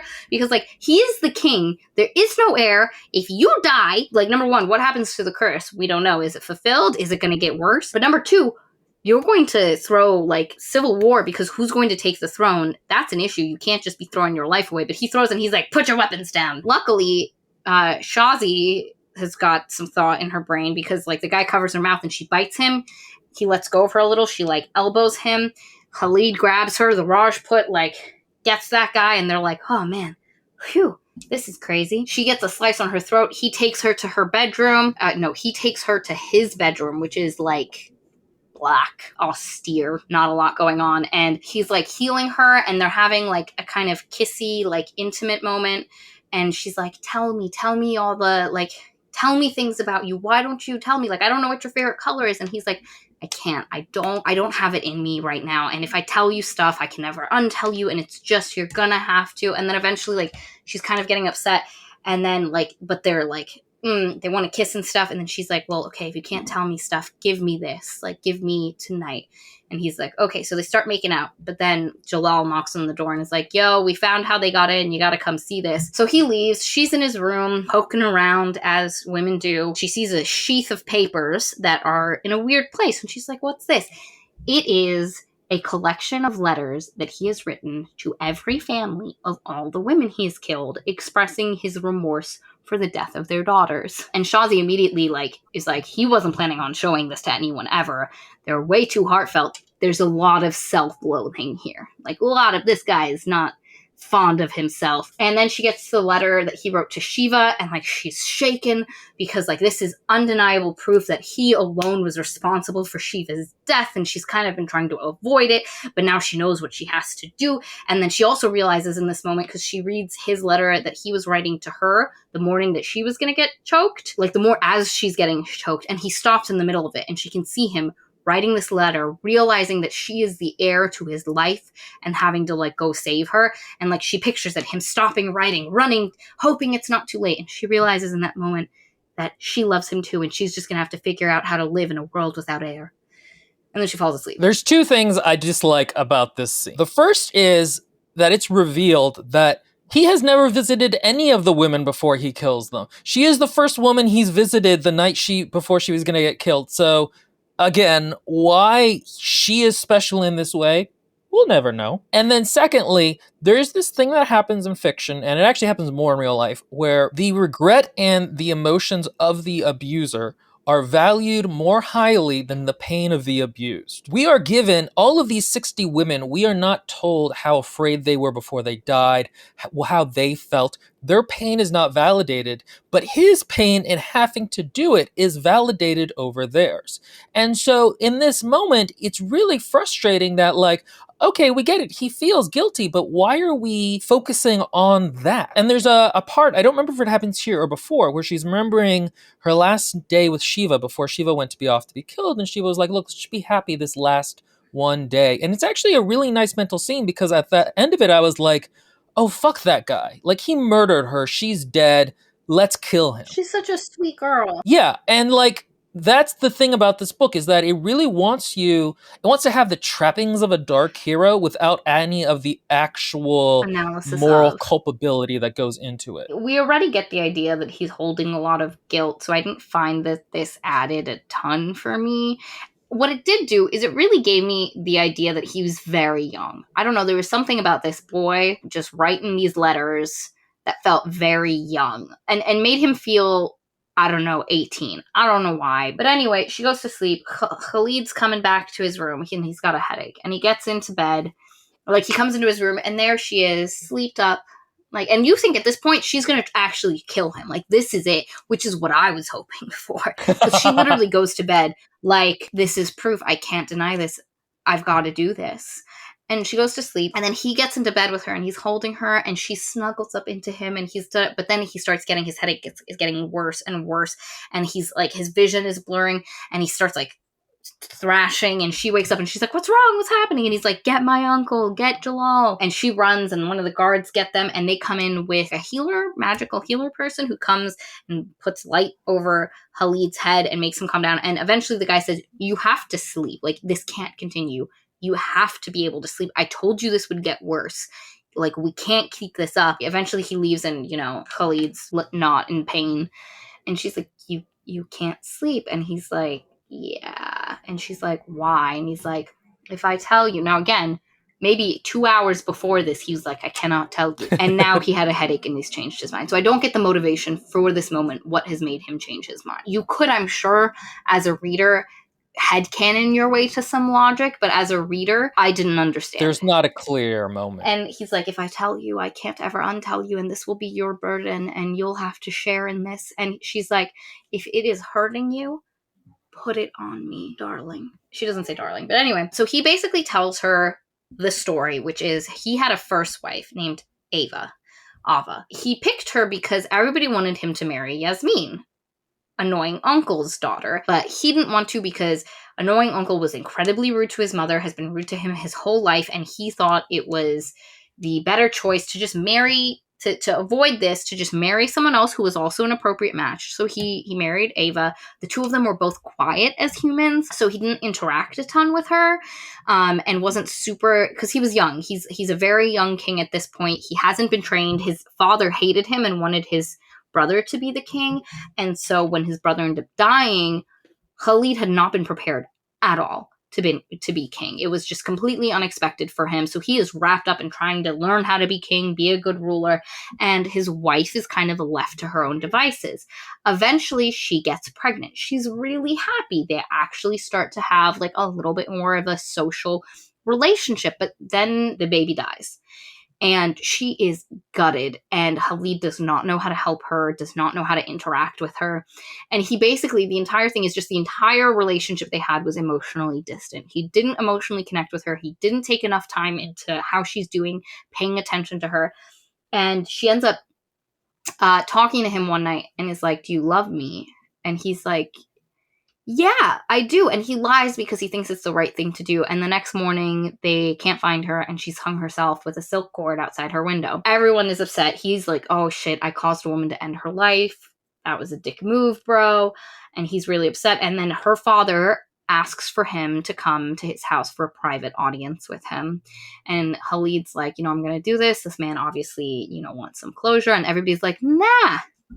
Don't do this. It's kind of weird. Don't go do this. But he goes, and what ends up happening is this man, father of Ava, curses him and basically says, you took my daughter from me. I curse you to take the daughter of 100 families every morning. Otherwise, your city will suffer. You will suffer. And I will take the lives 100-fold or 100,000-fold. And there will be no rain. So at first, he just ignores it and doesn't do it. But then the rains stop, and then people are getting sick, and there's this terrible drought. And it's so bad that she knows of this, like she remembers this thing happening. And he realizes, and then you realize that this was the moment in the prologue where he finally does the thing, and it immediately starts raining. And that's why that conversation happened in the rain. And he has just been doing this for the sake of his people this whole time. And she immediately is like, wow, yeah, I get it. That's pretty goth.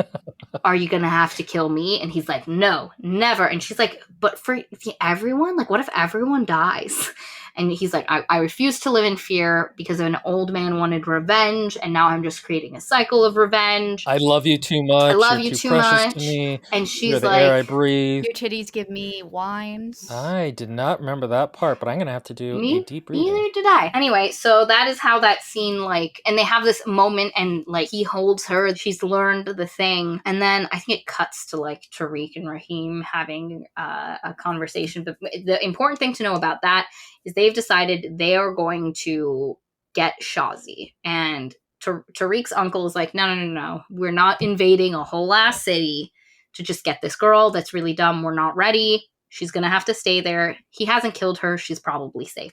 And Tariq's like, nope. Because in Tariq's head, he's like, I think she's been Stockholmed. And every day she's with him, it gets worse for me. I mean, he's not wrong. And then Jahandar, which is her father, comes to him and is like, are you serious about saving my daughter? Now, Jahandar got himself involved with the revolution because he's like, I want to be useful, guys. Jahandar was a librarian. That was something we didn't mention. He was originally one of the previous caliph's advisors. He fucked up in that position. He was kind of a distant father. He ended up as a librarian. Now, despite people saying, like, he fucked up as a father, she only has, like, good things to say about her dad, so that was a weird comment, but anyway. And also, she's the one who chose to do this, Yeah. So he was respecting her wishes, even if she's a terrible assassin. Yeah. So he's like, are you serious? And Tariq's like, who am I? Absolutely I am. And he's like, I'm gonna help you. We cut back to the palace.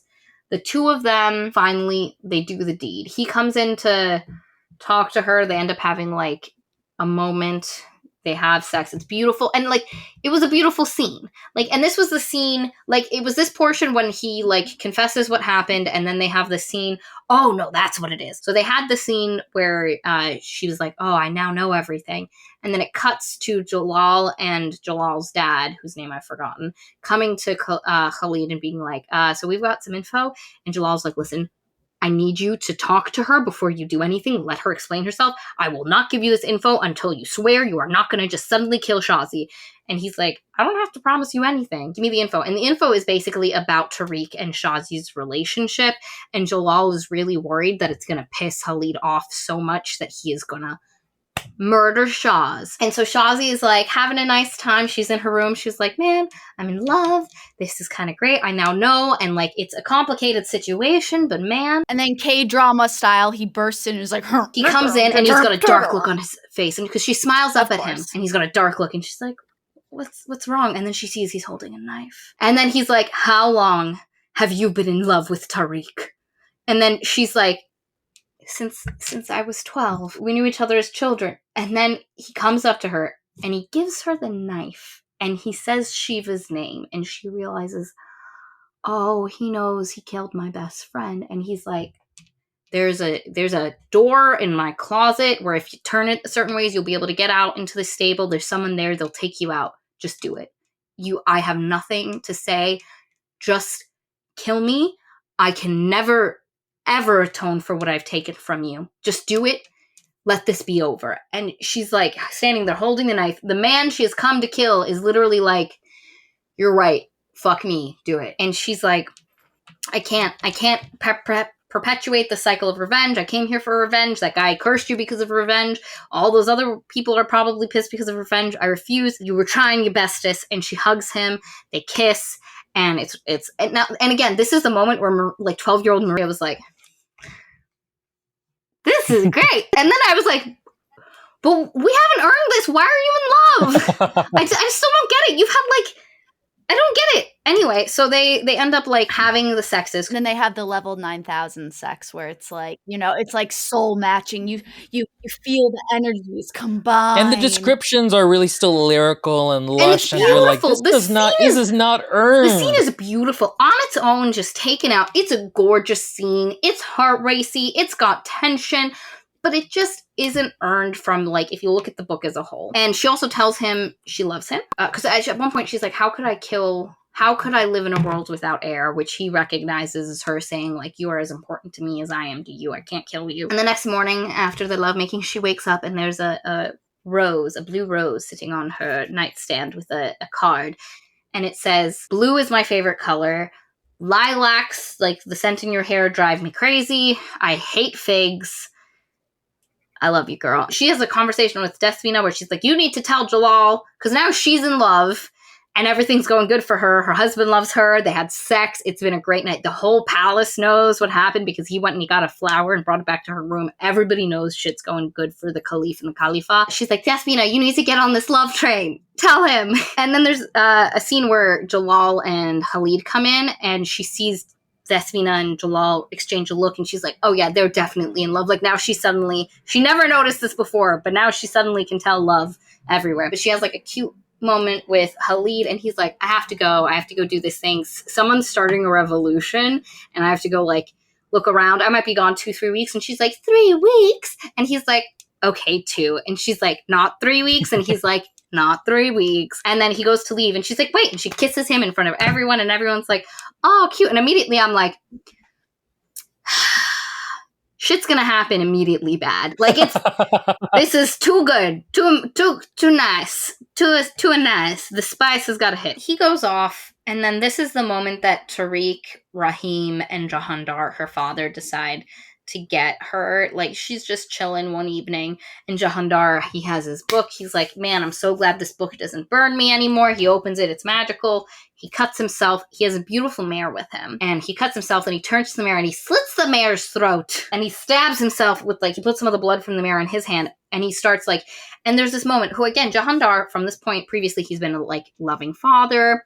You know, he's a librarian. He loves books. He's only been portrayed as someone, and as someone who people don't necessarily think of as super resourceful. Yeah, kind of like Belle's father in Beauty and the Beast. Yeah, very much so. But more like the live action version, not as crazy old Maurice as the first, like the original. He's like, I shall be useful. And then he's like, Jahandar the Great, Jahandar Jahandar, the King of Kings, which is what the Caliph is. That's the term you use for the Caliph. And so now you're like, Jahandar wants to be king? When did this happen? That's a weird turn of, he's not just here to save his daughter. He has made designs on power. There's no freaking foundation. And also, his power is so, 0 to 60. This man could barely make a rose bloom.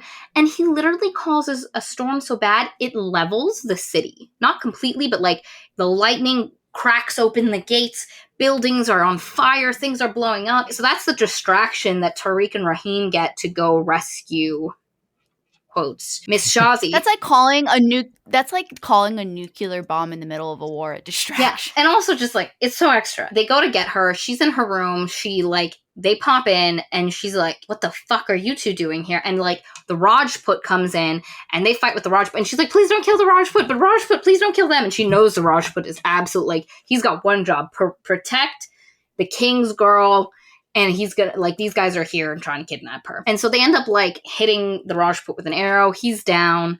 And she's like, the fuck, guys, I did not want to leave. And they were like, oh, well, we're not leaving without you. And then things are going badly. And then there's this point where she's like, okay, I'll go with you just because I need to tell you what's happening and why this has all happened. And then I'll come back. She has this moment. She's like, once we're out of the city, I'll tell him. But what should have been said is that I need to get him out of the city and out of the palace because otherwise he's going to be killed. And if I can just get him out, I can get back in eventually. But it's not said. So suddenly she's like, okay, let's go. She's helping them escape. And it just felt really weird. And again, logically, you can just be like, she needs to get them out. Otherwise, they're going to be killed. But it's not explicitly stated. And it should have been. It made the scene a little weird for me. Especially because another character is about to immediately change his mind with no explanation. So they go and she takes him through the Sika Pass that Khalid had told her about when Khalid was expecting her to kill him and she'd need to escape. And they're like, how did you find out about this? And she's like, Khalid told me. And neither of them, Rahim isn't like, why would he tell you about this passage? That's kind of strange. I thought you guys weren't doing good. Because Tariq has not told anyone, that the two of them are in love. He's just kept that to himself. Jalal intercepts them in the stables because they're like, let's take the Khalid's horse. And she's like, don't you dare take his horse. He loves it. And then Jalal's like, nobody's taking anyone's horses. And they're like, no, we've got to take her. And he's like, does she want to go? Did you ask her? And she's like, I kind of don't. And Rahim's like, but you don't love him, do you? And she's like, And he's like, because Jalal says something to the effect, you guys, she's not actually going to go with you because you don't seem to know what I know because you're idiots. The two of them are in love and they love each other. And Rahim's like, no, Shazi, really? And Tariq's like, Wow, I'm so shocked. I didn't already know this piece of information. Raheem's like, what are we doing? Like, I don't understand. And then all of a sudden, they're like, and the city's burning. And she's like, what? The city's burning? So they look out the window. I don't know how you didn't notice prior, but they look out the window and she's like, oh my God, the city is literally on fire. And immediately Shazzy's like, it's the curse. It's the curse. We did this. She falls to her knees and she's like, what are we going to do? He's got to kill me. Or she just says, he's got to do it. And Jalal's like, no. It's fine. He'll never do it. He'll never do it, Shazzy. Like, it's not. And then she's like, and then he's like, you need to take her. Like, so immediately, again, prior to this, he was like, you're not taking my cousin and my king's queen. You think I would just let you walk out of here with her? And then they look out of the window, they see the fire. Jalal has also come to the conclusion that this is because of the curse and that someone... That's a big jump. Why you wouldn't assume that the assassin, like the people coming in to kidnap her, didn't create a distraction? I don't know. But anyway, they assume it's the curse, and Jalal, we don't get the clarification because immediately he's like, take her out of the city and never bring her back. And you're like, whoa, buddy, you said something different like 2 seconds ago. Now you could, and if it was stated or somebody explained this, he thinks that it's because of the curse. So he thinks that somebody, he doesn't think Khalid would do this, but that somebody is going to try kill her. Maybe his father, because his father was always team city first, our people first, buddy. And so he's like, no, I've got to protect Shazzy. And the only way to protect Shazzy in this moment is to get her out. But he never says that. He literally just goes from being like, you're not taking her. Shazzy, no, he would never kill you. Take her. Get her out. Like, it's whiplash as a reader. You're like, what? Tariq and Raheem take her out, and he's like, listen, Tariq, never bring her back here if you love her. Because he's like, do you love her, Tariq? And he's like, of course I do. Never bring her back. And so they leave. Then it cuts to him, to Khalid. He's back. His city is rubble around him, and he's finished the letter to Shazzy, the one that he never finished, talking about his love. And it ends in a way that almost makes you feel like he's glad she's been taken out of the city, because now he doesn't have to deal with the consequences of this. But he too now thinks this is the consequences of his actions of not killing her, and not her fucking father laying waste to a city. And what pissed me off about this is that everybody's pissed because this guy killed 60 women. Her father has now decimated an entire city. I guarantee you 60 women, plus some men, plus some kids, plus some shit are dead. Yes, he's now become like a warlord almost, or like, you know. Even worse. The whole ending to me felt very fuzzy in terms of like why characters are doing things, what's happening. The whole thing just was kind of like very perfunctory. I think part of the problem is that Shazzy does not contribute or do anything that affects the climax of the story. Thank you. Yes, actually, that was one of my biggest gripes, right? So she seems like a really good character outline, right? She's beautiful, cool. We like that in a character usually. It's not as fun as like making things a little bit different, but okay, we got it. Cool. Then we've got, she's fairly skilled at bow.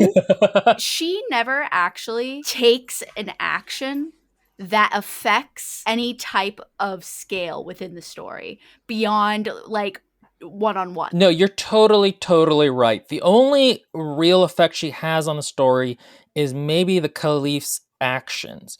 But even then, he kind of seems to have been in love with her from before that, and it wasn't like an actual action of his or an action of hers that changed what he was going to do. It's more just her personality.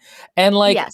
And especially, and it just feels very lacking here because you can kind of get away with that for most of the novel if at the very end you have a moment where she takes over and she makes an action to decide things. But the end is literally like the Caliph isn't there. The Caliph doesn't decide it. Tariq is basically the one who gets to decide what happens in the end because he acts, and his growth has not been earned because he has not. The other problem is that, and it's not necessarily a problem for the climax, but it's the way that the relationship between Shazzy and Khalid, or Khalid, as Maria says, develops, is that it's very singular. She starts off the story not liking him, she ends the story liking him, but it's not tied to any greater growth on her part or understanding on her part. It's not like she understood at the beginning, oh, he picked the killing one person in the trolley person versus killing three. And then by the end of the story, she's like, you know what, I understand now why he killed one person instead of three. That's not really what happens. She doesn't be like, oh, okay, now I understand more about the burden of ruling and how it's difficult.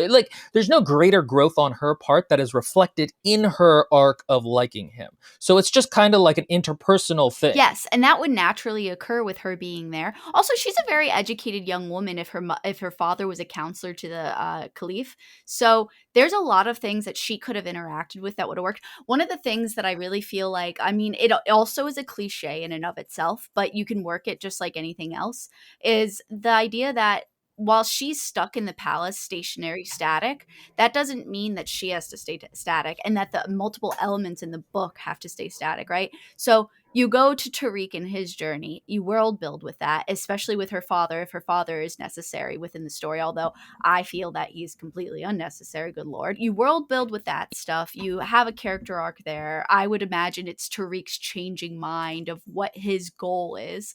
That would be simple, but it does not change, even though I feel it should, especially after he finds out that she loves him. Meanwhile, while that was happening, it would have made such great usage of character building to have her interact as she knows how to, as what I'm presuming she's like some type of like vaguely elevated status, like nobility or something like that. That was actually one of my points as well, is that, and Maria will like this because I'm going to talk about Spinning Silver for a moment. In Spinning Silver, there is a kind of a noble daughter who comes into power as the queen or the czar's wife. Because she's a savvy character, she immediately starts taking actions to solidify her power base in the court, to reach out to different interests, and to kind of like make a plan. Shazi doesn't do this. Shazi is just snazzy. And she should know. She should know. She should be trained to do this. She's just sassy. She doesn't immediately go towards, okay, how can I win people over to my side? So like if I do murder the caliph, I can get some cover or something like that. And it's not absolutely necessary that she do these things, but it would make her feel more like an active character, more part of her world, and it's just likable when characters are proactive in that way. Yeah, and everything feels more less surreal and more solidified as far as like you actually have a true image of the process going on, and you're able to like, I don't know, you can't make a fan fiction from this almost, right? Like a good fan fiction, like, or when people really enjoy doing fan fictions a lot, I mean, yeah, you could, but when they do that, it's because there's a whole bunch of little elements off to the side that you can build off of, and it inspires a lot of like thought and like, oh, what could that be? What could I do with that? Well, there's not like, I think maybe the best you could probably do out of this is, I would say, either Despina or Tariq. It's because you don't know much about them. Let's be real. If there was fanfic of this, it would be of Jalal and Khalid. Or Tariq and Khalid. There you go. Oh, it's you're because right. Remember, Tariq is like the outdoors He's stern taller. with his hawk. He's super buff. There's a lingering resentment between them. Yeah, exactly. He thought he was jealous of Shazi, but what he realized that he actually wanted Khalid himself. Exactly. Yes, like, the other thing for me that I felt was a wasted opportunity is, so Khalid is trying to be, we're told, a good ruler despite the fact that he has to kill all these women, and it would have been really nice if he actively as a king was trying to outweigh the damages that he caused by like being really good to the people, making new decrees, trying to fix things. And the only time we see it is after he's decided he's not killing Shazi and he knows that there might be droughts. He wants to build some aqueducts, and everybody's like, why do we need aqueducts? Why would we need aqueducts? Because like 3 people actually know about the curse. Maria, that's a stellar point. Why doesn't he have an aqueduct system? But also, why wouldn't he have sought out another magical user to reverse this? Like, he has all the money and power. Why wouldn't he be like, all of my scholars, go to the corners of the earth and find me a magic user that can break this horrid curse on me. And me, in the meanwhile, let me build aqueducts. Like, work the problem. Maybe he builds a lot of like infrastructure projects to benefit, like not even just to counteract the curse, like the aqueducts would keep, like if he decides not to kill someone, it would keep the drought from being as bad. But I'm saying like when he thinks he's gonna kill them all, like when he's like, I'm killing all 100 of them, this is gonna happen. Why don't I try like helping people? Like, what about our poverty issue? And like if he had actively tried beforehand to make so, and maybe that would cause some issue where like people were like, he's killing all these people, but he's really made our lives better. His dad was not this nice. Like, man, that would be, especially like within the city walls, if he really tried to make the city a better place. And so the people outside the city who were losing their daughters were really pissed, and it was a city versus everyone else kind of civil war. That would be stellar. I was going to say something a little different. different, where it's like all the people support him. It's because they're getting really well rewarded, but there's that stigma of the women. And that could have like affected the plot completely differently. But that's a good point too. That's wonderful. No, it's true. Or it could have been like a conflict between the poor and the rich. The rich don't like their daughters dying, but the poor don't really give a shit. There's a lot of that can be played with there. This book, by the way, is also, it's only about 10 hours on Audible, but it feels so much longer. It is such a boring book in a lot of ways that, like what Maria was saying, is that the last third goes along pretty well, but the first thirds are so slow. This book really, like I said, that last third is great. Like the moment when Jahandar summons, like, and the slitting of the mirror, like, it's just a bunch of beautiful scenes that work together on their own beautifully. Like, you have her finding out, you have them, like, him coming to be like, kill me, it's fine, and all this stuff, and they're really beautifully written, and she's such a good, her prose is beautiful, but the first 2/3 have not laid any of this out. Jahandar's moment of brilliance and, like, being like, I'm going to take power. It would have been so much more impactful if we had seen his growth. What took him from helpful papa... The descent into madness. Exactly. That would have been amazing. Is it the magic? Yeah. Is the magic affecting him?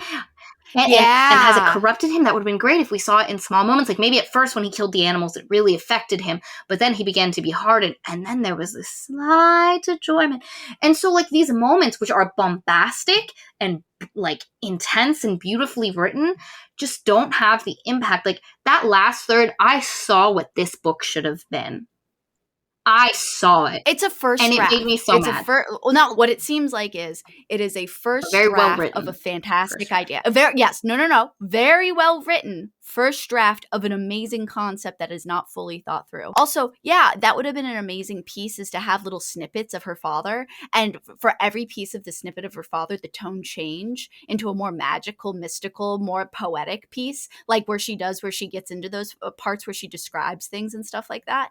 And then it go into the like you said, throughout each piece you can show that, like, it's also another reflection of a different kind of thing, which is like the addiction of power, right? Which is, I mean, it's often used, but addiction. He could go into his guilt as a father, his role. Yes, you could even and how it powers. You could even tie societal things into it. So maybe, like, he Yes. feels like, oh, okay, I gave her too much agency as a father. I should have been more protective of her. Yeah. This is really my fault. This is what Yes. happens when you let women And out then of the kitchen. controlling. He becomes Yeah.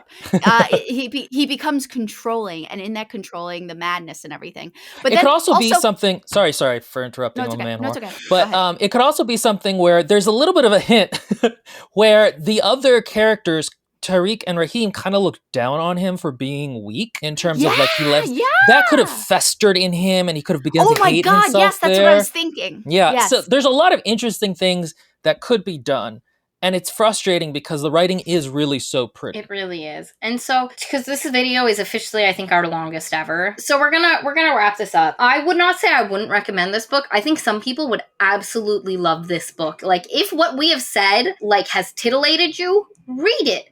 Absolutely, go do it. Am I gonna read the second one? I don't know. Partially because if they had stayed together and worked on a way to overcome the curse, that would have put a better taste in my mouth. Yeah, it would have been a better taste in my mouth. And, like, if it would have ended with them realizing Tariq starting a revolution and coming for them, she's like, I can't have my friends die, but I also need to help you. We need to deal with this curse. That would have been a way better for me offset. Because, like, right now, the thing I was the most interested in was the two of them, and you have separated them, and my interest has run away. Yeah, the relationship will stay in stasis until they meet again. Exactly. So you're going to have at least half a novel's worth of them not moving forward on these big questions. There's so much potential, and that's really, like, when I say this book, I didn't like it. That, for me, it's the potential that I saw. Missed potential. That didn't get followed through. I am very uninterested in the second book, and I have, like, read more. Like, we read Priory of the Orange Tree. Will didn't finish it. I did because I wanted to see where it went, because I was involved enough. As much as I didn't love that book, I was involved enough, and I liked it, and I wanted to continue. And normally I would read the second book just because that's who I am as a human, and I might eventually. It was very reluctantly stated. I'm not going to. I don't care enough. I may get this book because I listened to an audiobook. I may get it in text form and look over some of the prose and kind of analyze them, because I'm always trying to write better in that way. But I'm not here for a second book or having to read through the experience again. I think this book is sort of the epitome of unmoored emotionality, in that there is a huge amount of emotionality and drama, but none of it is actually built step by step. It's not grounded. There's no foundation laid for it. I think also this book needed to be the first half of another book. You just cut all the Tariq stuff, you cut the stuff with her dad, and this is the first half. This would be a much better first half of a novel than it is a full novel in its own right, because so little really does happen. I also found a lot of the conversations, like when they fought a lot in the beginning and stuff, it felt like fighting for the sake of fighting or to prolong the drama. And so like someone would say something and I'd be like, why'd you have to say it like that? There was obvious ways to handle this situation better. That happens a lot in romance books, especially enemies to lovers, where that argument is like, they're just butt heads all the time, and so they're just constantly arguing, and I felt that a little bit in this book in the first 2/3, and then it like disappears. I would absolutely recommend this book to anybody that wants a purely involved, drama-filled romance. If you want to watch a drama, yeah, this reminds me of a Korean drama. Oh my god, it's got the misunderstandings. It's got like the first when he comes into the room when he's found out she loves another, and it's the darkened face, and then it's like, kill me because I cannot live without you. And it's like all we need is some amnesia. And now again, I loved me some Korean dramas. Like I said, late middle school, early high school Maria. Ooh, boy, was that my bread and butter. So again, this absolutely has an audience who will absolutely gobble it up and enjoy it. Just not for us. If you need your romances to have a strong emotional foundation that makes sense. If you like slow this is not for you. If you're okay with jumping into the two characters already being in love from the beginning, then this is for you. And I don't even mean that as a value judgment. No. Like, it really is just kind of like it's preference. Yeah. It really, this book, I mean, when we talked about Savior's Champion and Savior's Sister, we were like pointing out like a lot of objective issues. And I wouldn't even say objective, but just things that like didn't work. Like where narratively you're like, why did this person make this decision? This book is literally just, it wasn't for us. It wasn't for us. And it wasn't good. All right. So that's more or less, I think, all we have to say. Guys, thank you for your recommendations. Like, it's insane. Yeah, like, you guys gave us so many recommendations, and a lot of books I've already read and I've already loved. And just thank you so much for your engagement. Thank you so much for watching. And thank you, our parasocial viewers. We love you all, and we will see you next time. Bye, guys.